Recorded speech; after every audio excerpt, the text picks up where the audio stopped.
Jayo Radha Madhava Punjabi Hari Radha Madhava Punjabi Hari Gopi Janabalava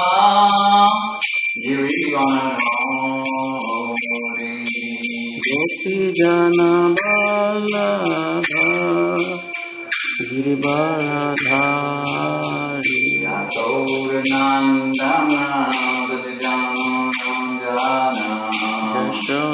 Yashodanandana Brajajana Ranjana Yamuna Tira Vanchari Natira Vanchari Jaya Radha Madhava Punjabi Hari Jaya Radha Madhava Punjabi Hari Gopi Janabalava Girivanamori Gopi Janabalava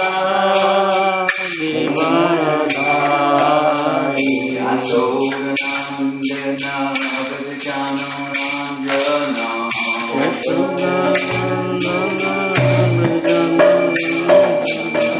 Yamuna Tira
Vasudevaya.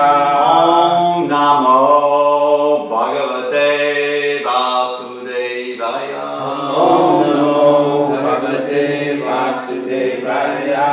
Om Namo Bhagavate Vasudevaya.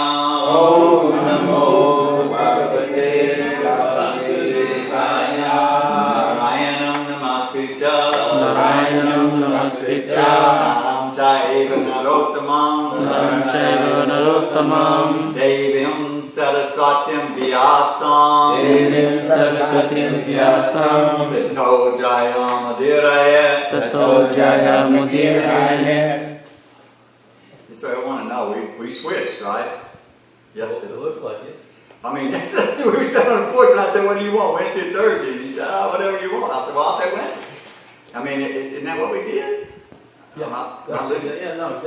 like I said, originally, Mama Priya, back about a year ago, so between her and Nitya they kept changing from Tuesday to Thursday to Wednesday.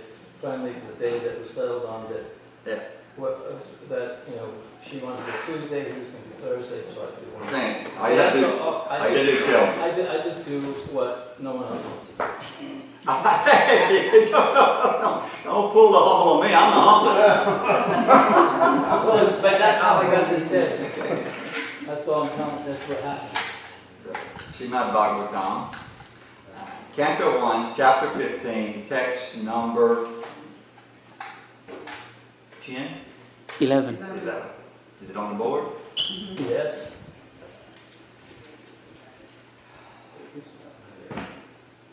Yo no Jukopana. Yo no Jukopana. Yo no Jukopavana. Yo no Jukopavana. Echa Duranta Krichra. Durvashasto Virachita. Ayuta Grabhugya. Sakana System Upyurja. Sakala system upayujya. Yatastrilokim. Yastastilokim. Tiptam Amamsta Salile. Triptam amasta sarire. Vina Magna Shangha. Vina Magna Shangha. So we do that Govinda Mahadi Purusham one, you think? I think this is the. It's the. Yeah. Yo no Jugupavana Echa. Wait, start it off. Yo no Jugupya. Yo no Jugopavana Etya Duranta Krishna. Yo no Jugopavana Echa Duranta Kricha. Yo no Jugopavana Etya Duranta Kricha. Durvasa so virachitara yutagam bhugya. Durvasa so virachitara yutagam bhugya. Shakana system upayujam yatastri lokim. Shakana system upayujya yatastri lokim. Triptam amasta salile vinimagna sangha. Triptam amasta salile vinimagna sangha. That's as good as I'm going to get it. Go for it. Well, I'll stumble. Yo no Jugopavana Ela Duranta Krishna. Yo no Jugopavana Echa Duranta Krishna. Durvasa so Arirachitad Ayutakra Bhukya. Durvasa so Arirachitad Ayutakra Bhukya. Kapkena Sistam Upayusha Yatastrika Lokim. Shakana system upayujya yatastri lokim. Triptamam sta salila le vinimagna sangha.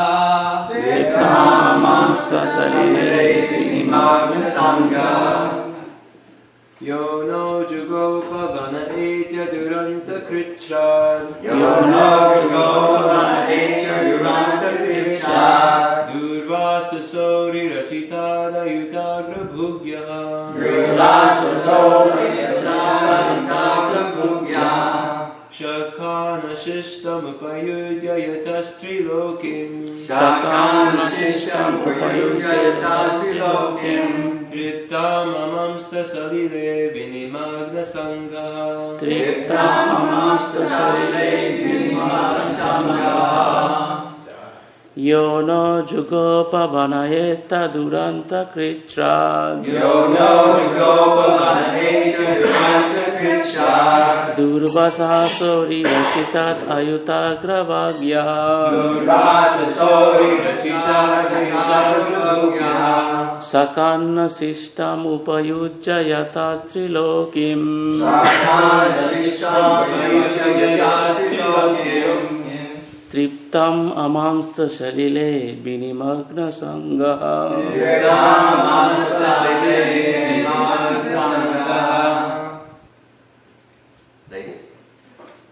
Yono Jugopavanayeta Duranta Kritran Yono jugopavanayeta duranta kritra Durvasa Sori Rachitat Ayuta Gravugya Durvasa sori rachitat ayuta gravagya Shakana Shishtam Upayujayata Strilokim Shakana sistam upayujjayata strilokim Driptam Amamsta Salile Vinimagna Sangha Triptam amamsta salile vinimagna sangha Yono Jugopavanayeta Duranta Kritran Yono jugopavanayeta duranta kritra Durvasa Sori Rachitat Ayutagravagya Durvasa sori rachitat ayuta gravagya Sakana System Upayujayata Strilokim Sakana sistam upayujjayata strilokim Triptam Amamsta Salile Vinimagna Sangha Triptam amamsta salile vinimagna sangha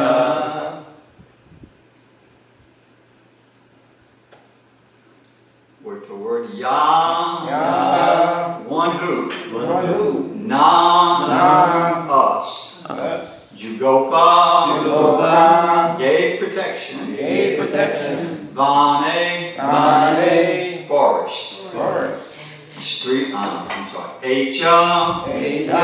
getting in, Duranta, dangerously, Krichat, trouble, Durvasasa, of Durvasa Muni, Adi, enemy, Rachitan, fabricated by, Ayuta, 10,000, Agrabu, one who eats before, Yah, the person, Sakayata, because, no wait, I messed up big time. Sakana Shishtam, remnants of foodstuff. Upayuja, having accepted. Yata, because. Trilokim, all the three worlds. Triptam, satisfied. Amamsta, thought within the mind. Salile, while in the water. Vinimagna Sangha, all merged into the water. Translation, please repeat. During our exile, Durvasa Muni, who eats with 10,000 disciples, intrigued with our enemies, to put us in dangerous trouble. At that time, he, Lord Krishna, simply by accepting the remnants of food, saved us. By his accepting food thus, the assembly of Munis, while bathing in the river, felt sumptuously fed, and all the three worlds were also satisfied. During our exile, Dvibhuja Muni, who eats with his 10,000 disciples, intrigued with our enemies and put us in dangerous trouble. At that time, he, Lord Krishna, simply by accepting the remnants of food, saved us. By his accepting food thus, the assembly of Munis, while bathing in the river, felt sumptuously fed, and all the three worlds were also satisfied. Purport by the Nine Great Srila Prabhupada. It's a long purport. This is about Dvibhuja Muni. A powerful mystic Brahmana determined to observe the principles of religion. This is who Dvibhuja Muni is. Dvibhuja Muni, a powerful mystic Brahmin determined to observe the principles of religion with great vows and under strict austerities. His name is associated with many historical events, and it appears that the great mystic could be both easily satisfied and easily annoyed, like Lord Shiva. So there is a connection with Lord Shiva. When he was satisfied, he could do tremendous good to the servitor, but if he was dissatisfied, he could bring about the greatest calamity. Kumari Kunti, at her father's house, used to minister all kinds of services to great Brahmins. And being satisfied with her good reception, Dvibhuja Muni benedicted her with a power to call any demigod she desired. It is understood that he was the plenary incarnation of Lord Shiva, and thus he could be either easily satisfied or annoyed. He was a great devotee of Lord Shiva, and by Lord Shiva's order, he accepted the priesthood of King Swetaketu because of the king's performance of sacrifice for 100 years. Sometimes he used to visit the parliamentary assembly of the heavenly kingdom of Indradev. He could travel in space by his great mystic powers, and it is understood that he traveled a great distance through space, even up to the Vaikuntha planets beyond material space. He traveled all these long distances within 1 year. During his quarrel with King Ambarish, the great devotee and emperor of the world, so that's when that Sudarshan Chakra was chasing him. He got around pretty good. He had about 10,000 disciples, and wherever he visited and became a guest of the great Kshatriya kings, he used to be accompanied by a number of followers. Once he visited the house of Duryodhana, the enemy cousin of Maharaj Yudhishthira. Duryodhana was intelligent enough to satisfy the Brahmin by all means, and the great Rishi wanted to give some benediction to Duryodhana. And here we go.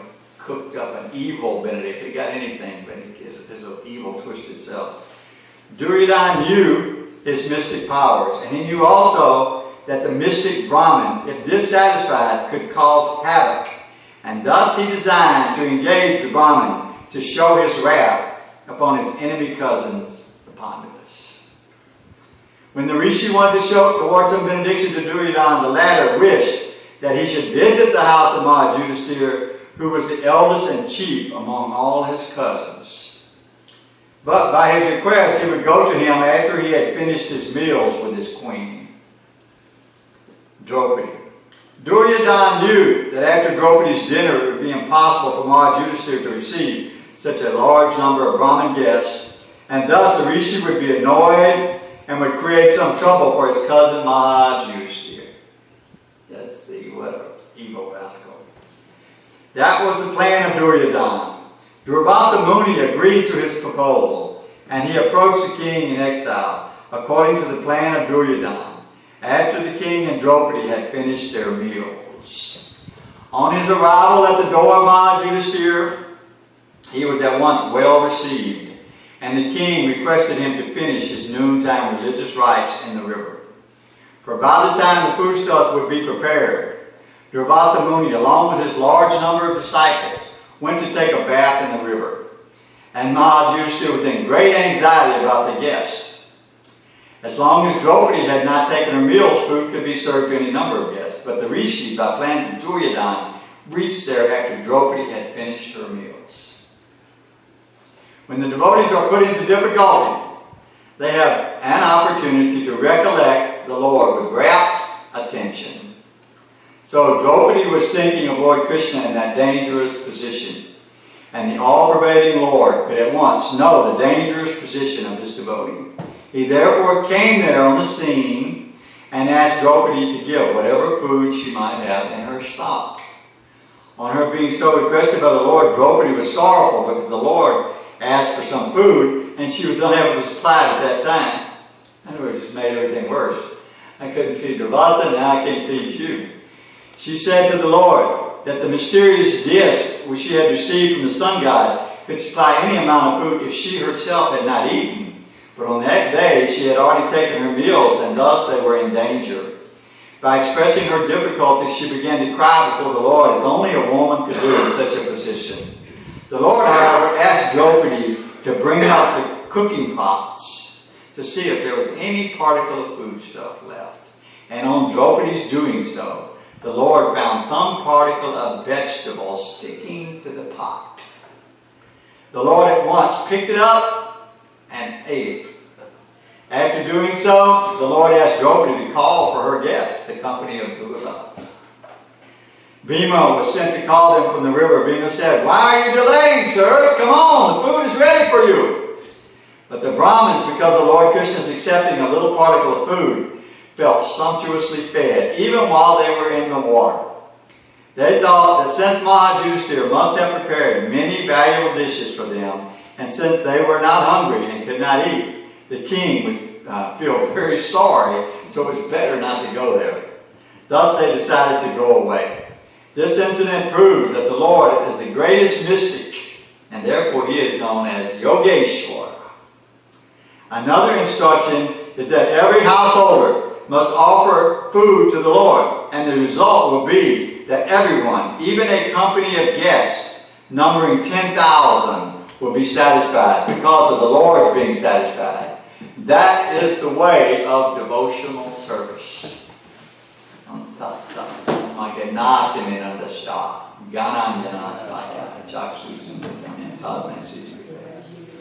Om Shri Shravjaya Namaha. Om Shri Shravjaya Namaha. Om Shri Shravjaya Namaha.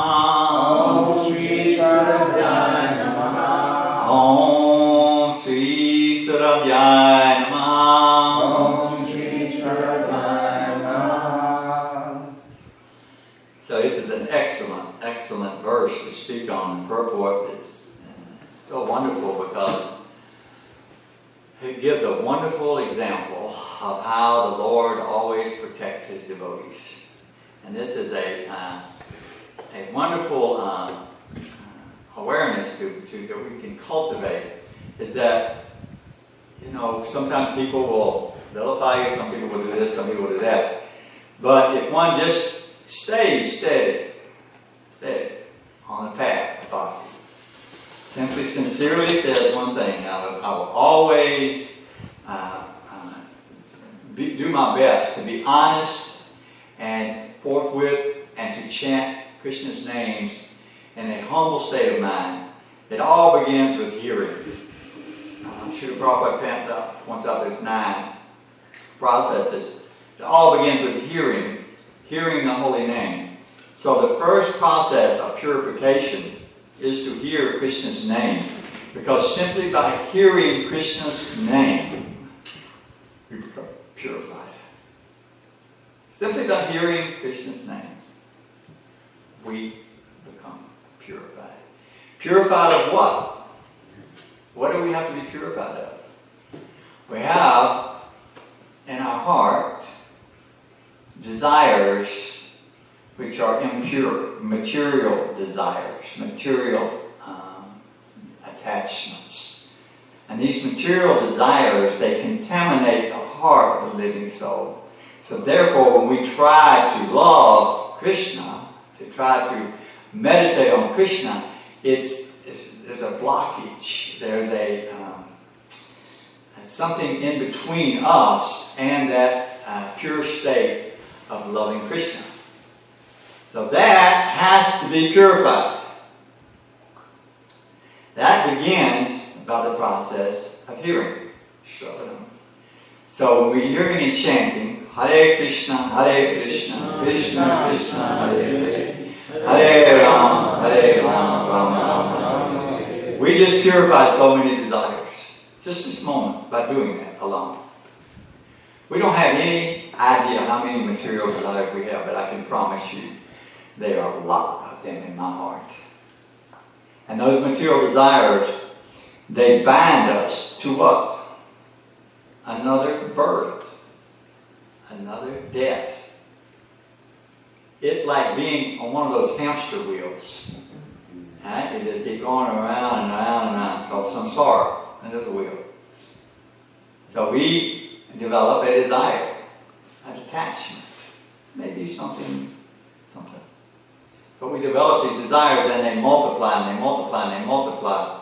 And so when we get ready to transmigrate, we meditate on these desires. We meditate on the biggest desire we have. It may be, like Bhagavatam describes, our spouse.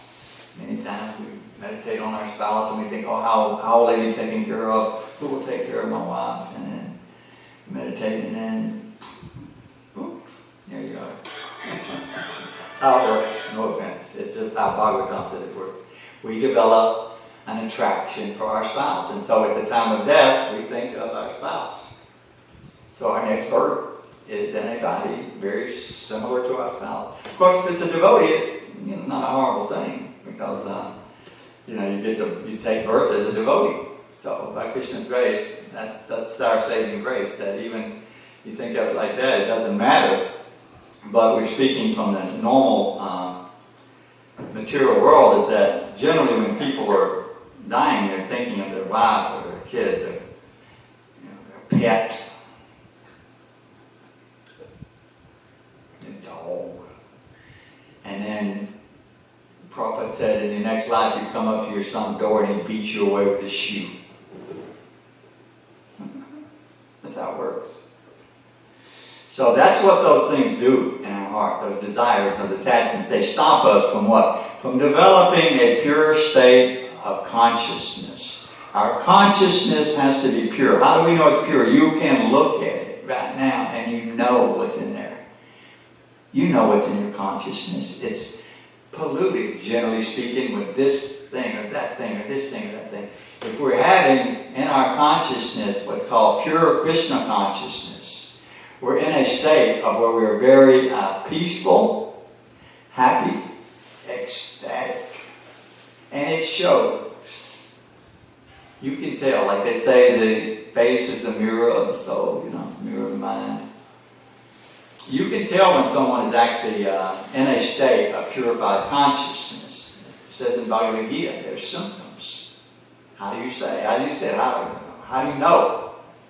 And you can tell by how they walk, how they talk, how they act. The prophet always gave the main thing. You can tell a fool when he opens his mouth. Understand? So when you start talking, what do you talk about? That's the first thing. What's going on in your consciousness? What do we talk about? And there's japa. Japa is talking about mundane things. There's 3 types of communications. Each one of them has a different level of benefit or negativity to it. So the highest is what, Maharaj? No. The highest is when we speak about Krishna. When the soul is speaking about Krishna, that communication, Krishna Katha, is the actual highest level of communication. Next is japa, where we're speaking, about nonsense a lot. And then in the mode of, that's a mode of passion. And mode of goodness, we're always speaking about Krishna. Are you looking it up? Huh? Are you looking it up? You're looking for And the truth. a Vada discussion is one that's in pursuance of the truth. What's it called? Vada, V-A-D-A. Yeah, I knew it, but I couldn't remember the word. Yeah, that's how it works. VAD, D-A, Vada. Vada means conversations of a spiritual subject matter. So Vada communication, when you start talking with another person and they're speaking about Krishna, Vada, then that's very nice. It elevates the consciousness. When they start speaking about, this nonsense or that nonsense, so-and-so this, so-and-so that, so-and-so this, it's like, nyeh, change the channel. Because that's not going to help you. It's really not. I mean, I'm just telling you, objectively, not trying to be judgmental. It's not going to help you at the time of death. So what we try to do is we try to always bring the subject matter back to Krishna. One time Srila Prabhupada was in a room and Srila Damodar Maharaj was in there, and Srila Damodar Maharaj and some Indians, you know how they do after the talk, they would go to the room and be in the room with Srila Prabhupada. And the Indian would say, they asked him, what do you do for a living? And he said, I'm an undertaker.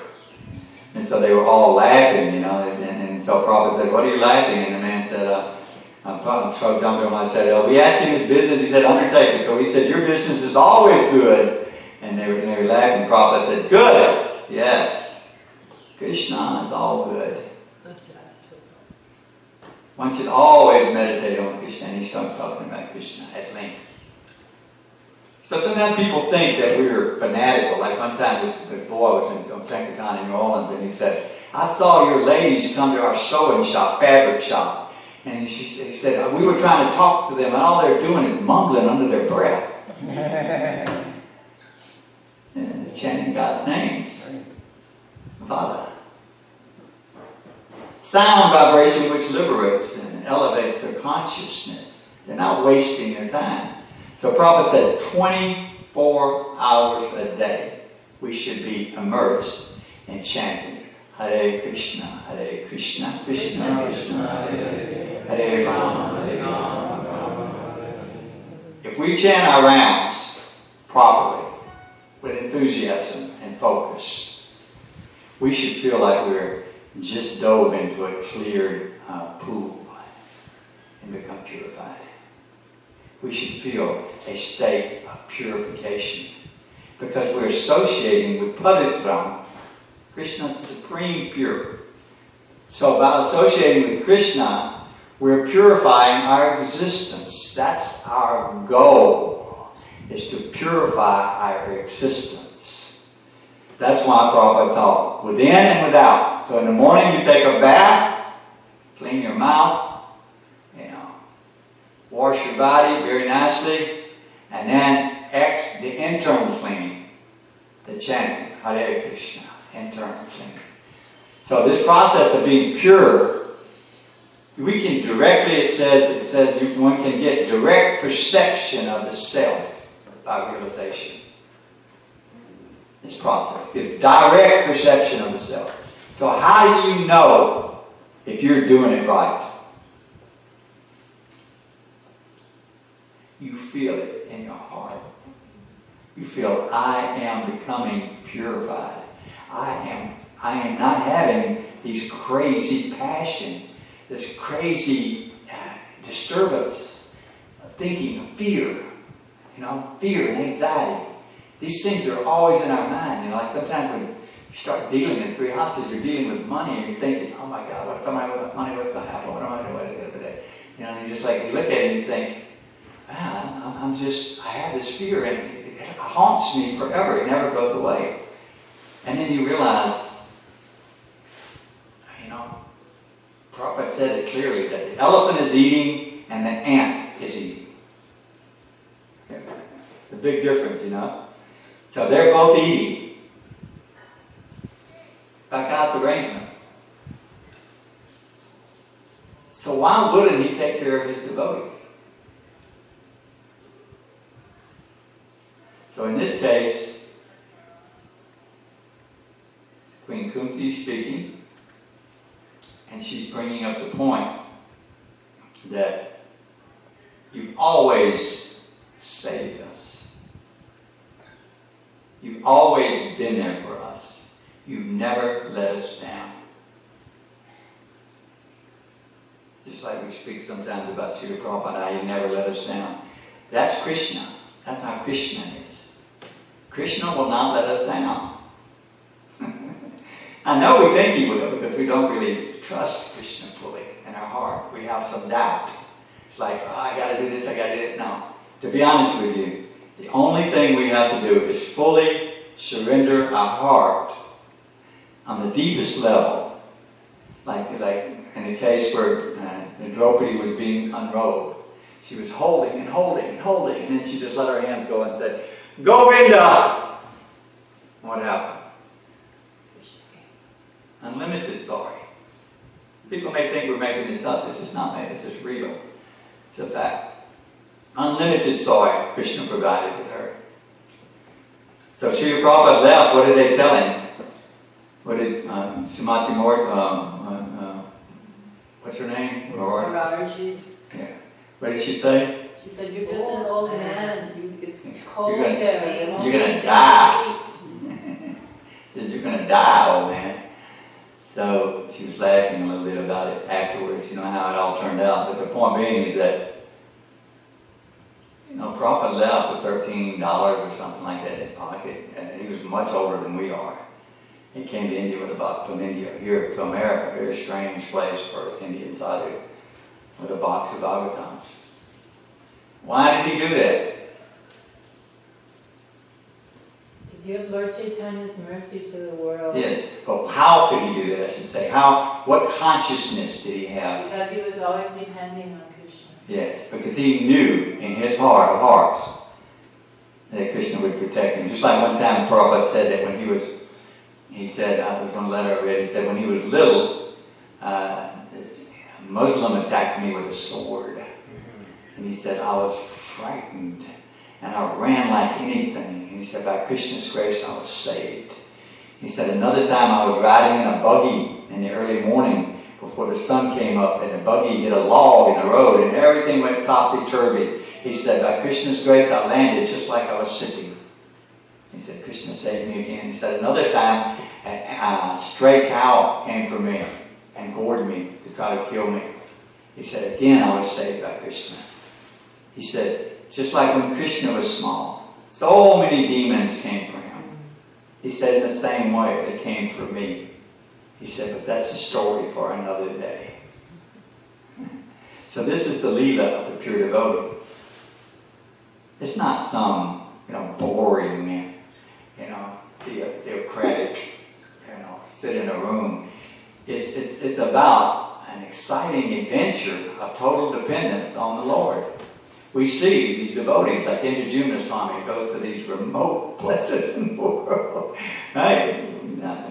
It's like danger everywhere, And he goes and he, somehow or another, Krishna protects him. I say this not because I did it, but because it was my memory. We went to New Orleans, we used to go in the ghettos at night in New Orleans ghetto. Anybody knows the ghetto in New Orleans? It's a rough place. And we're talking about projects, right? And we would go door to door in the projects and knock on the door, and we're being doty and stuff. Knock on the door, and I remember this lady, they'd open the door and say, what are you doing here? Are you crazy? You know where you are? And ladies would say like that, get out of here. It's like, the Lord will protect us now. Can you give a quarter for a BTG? And we were just, in a way people may say we were naive, but in another way, the truth is we were feeling that aura of Krishna's protection. Krishna always protected us. He may have given us a little kick here or there along the way, which we probably deserve much, much more, but Krishna always protected his devotee. He said, Arjuna, declare it. Why did he tell Arjuna to declare it? Because Krishna says sometimes he may change the story a little bit. But his devotee will never change the story. If his devotee says it, it's a fact. He told Arjuna, declare it boldly. My devotee will never be vanquished. You will never, ever be vanquished if one takes shelter of Krishna. It's a fact. So we may wonder, how it's going to all play out. Why can't I just become like an ecstatic devotee right now? It's not our time yet. We're not ready for it. But here's the point. It's like when I always tell the story, I was in the military. When I got out, I was totally broke, had no money whatsoever. But unbeknownst to me, they had taken some money out each month and put it in some account for me. So when I got out, they said, here's your separation pay. We've been taking it out of your pay for every month because we knew you would blow all your money. You wouldn't have any money and get on the street and be broke. I thought, well, that was really thoughtful of y'all. So, they give you this money to get out on.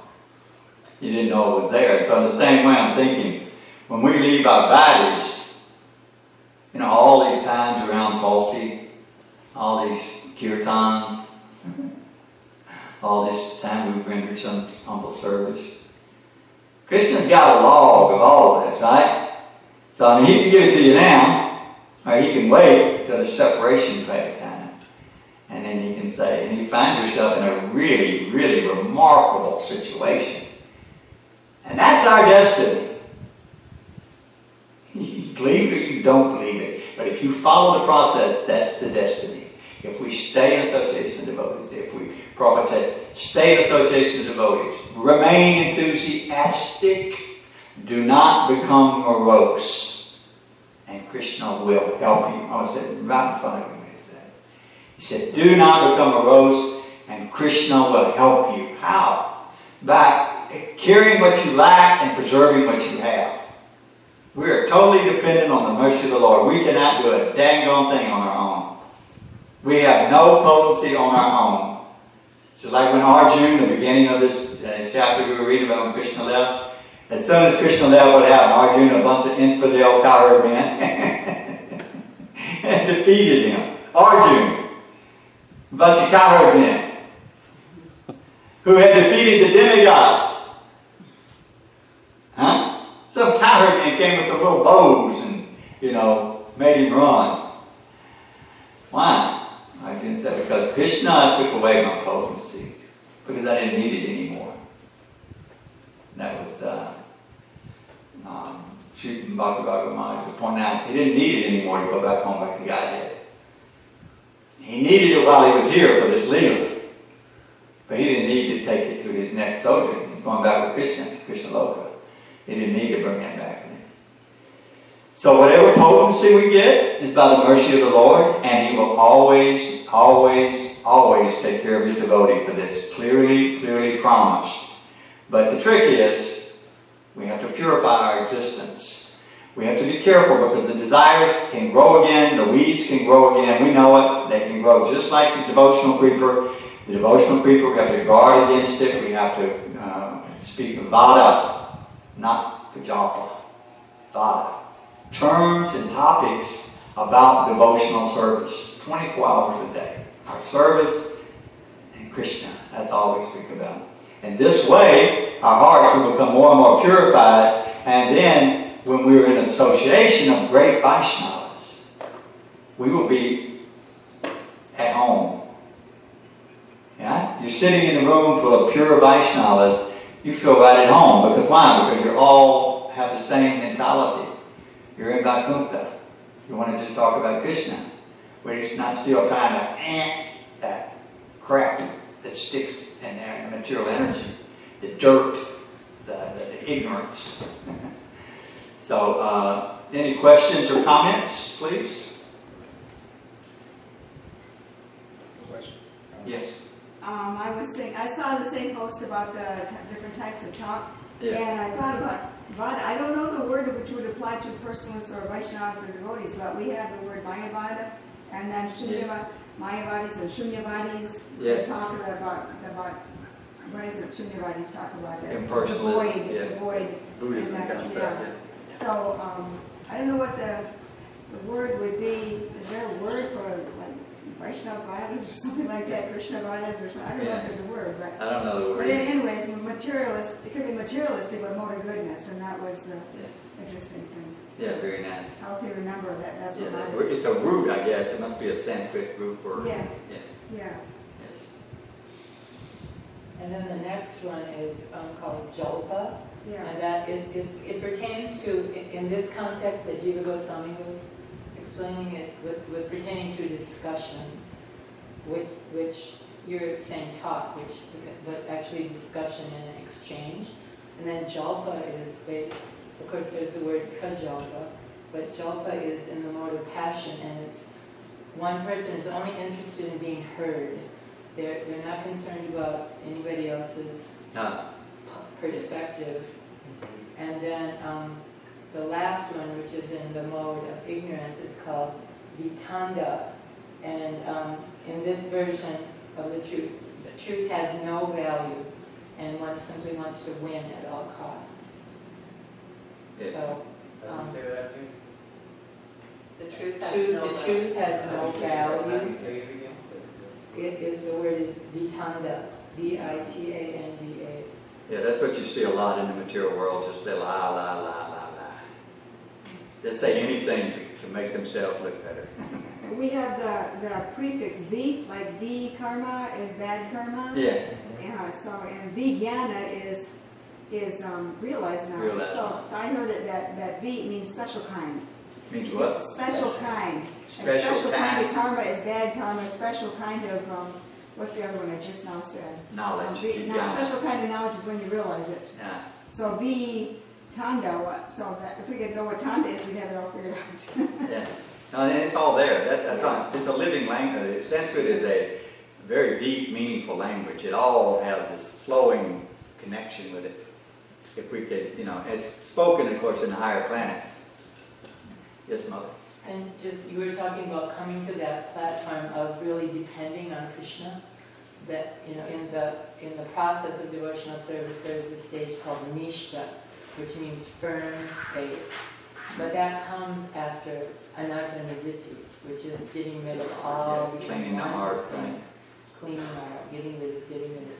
So my Guru Maharaj said he was giving some formula to come to that platform of nishta, but he said that actually when you reach nishta, that anarthas may still be there, but they're of no consequence.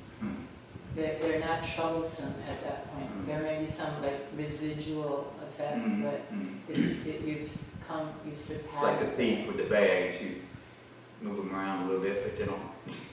Like what? Like the thief in the bags, you still have these desires, but you just don't act on them. That's right. Lots smaller bags, Stephen. Yeah, and that's the whole point. The whole point is, we have to become spiritualists. We have to be serious about spiritualists. And we know, we talk to devotees sometimes. When you talk to a devotee, you can tell when that devotee is basically on a roll, they call it, right? Because that devotee is really interested in Krishna and helping, bring the topic to Krishna. And you think, wow, you're all Krishnized. And I hope I'm never anything else. I want to be Krishnized. I always want to talk about Krishna. I never want to talk about anything else. But it's hard, because the material energy, you come into contact with all kind of people. So that's why the association of devotees is most important. Because when we talk with devotees, what's the first topic we're going to talk about? At least we're going to act like we're going to try to talk about Krishna. Right? We might denigrate pretty quickly, but we start out the conversation something about Krishna. So the more we adhere to that, the more we become very serious about always talking about Krishna. Then we become more purified. Then we develop the Shakti. What is that Shakti? Prema, it's love. You become attracted to Krishna. When you think of Krishna, it's not an abstract thought. It's a person that you're meditating on. And of course, the lotus feet are the most important to meditate on, the Lord's lotus feet. When one meditates on the Lord's lotus feet, you should feel an attraction to those lotus feet. And then gradually you go up to where you're seeing the Lord's strong arms and His beautiful face, smiling face with His sharp earrings, and His Kastova jewel and His, like that mark of Srivas on His chest. Must be so beautiful. Kastova jewel, I'm thinking, that must be one beautiful jewel. I don't know what it looks like. Does it look like an emerald or a ruby, or what is it like, It's always marked with. Somewhere it has a cow engraved on it. Somewhere said that. Oh, it has a cow. It doesn't always say that, but I saw it somewhere. Yeah. Like a what? A cow engraved on it. I I saw it somewhere. I don't hear what you're saying. I'm sorry. She said the Kastova jewel has a cow engraved on it. I saw it at least one place I saw. Yeah. So the word nishta, so what's the prefix ka? Because kanishta is this madhyamakara, uttamakara, kanishta. It means Kanishta. steady, but one. Unsteady. What is Maybe ka? that's a different meaning. You know how Sanskrit words can have different. Yeah, it's so complicated way. Once you know the rules, I'm sure it's easy. We gotta start learning Sanskrit. It'd be very interesting. As I'm thinking, next lifetime I might get born in this little ashram where you learn all these Sanskrit, so when you're grown up, you're able to just read. It's like, wouldn't that be cool? Just to know, the living language Sanskrit, not just, we came so late in life. It's funny how good we did though with it. I mean, we do pretty good with it considering how late we started and what, we're just reading. We don't have a teacher just sitting here teaching us everything. But I do think the most important thing that we all should learn to really, really appreciate is how wonderful the situation is for us. If our desires are simple and pure, we're in the best situation. And it might not be a lot of social life. But if you really want to become a pure devotee and not have to take birth again in the material world, this is a good place to be.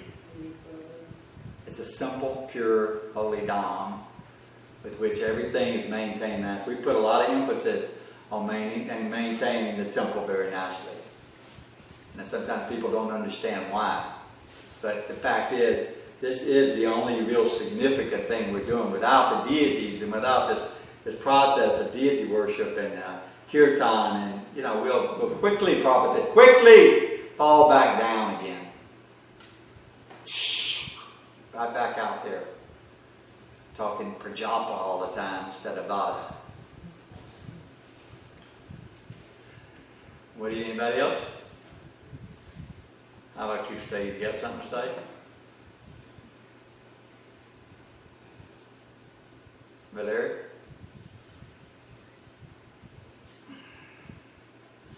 Sometimes you can smell the purity here in Talavana. You can smell the air and you think, it's pure here. The water's pure here. Everything, the cows. I wanted to tell y'all one thing about Bhakti Raghava told us. We were standing by the cow barn. He said, in Christianity, when Jesus was born, he went to the manger. He said, but they misunderstand that. He said they went to the cow barn because in ancient Vedic times, whenever you were going to give birth, you went to the cow barn because everything was pure there. Mm-hmm. Yeah, it was pure. It was a pure place to give birth. Give birth in the cow barn. Yeah. Because of the cow dung. Cow dung and cow urine and the cow. Yeah, that's right. That's what I'm saying. Not many people know it. So everybody's thinking the inn was full. I said, how did they know the inn was full? They checked the records or something? We were both laughing about it. Yeah, how did they know the place was full that night? So he said it makes sense when you understand in Vedic context. Mother Mary's a highly elevated, Essene, pure soul, strict follower of Vedic culture. And she's getting ready to give birth. She goes into the cow barn. Why not? Yeah, exactly. Srila Prabhupada.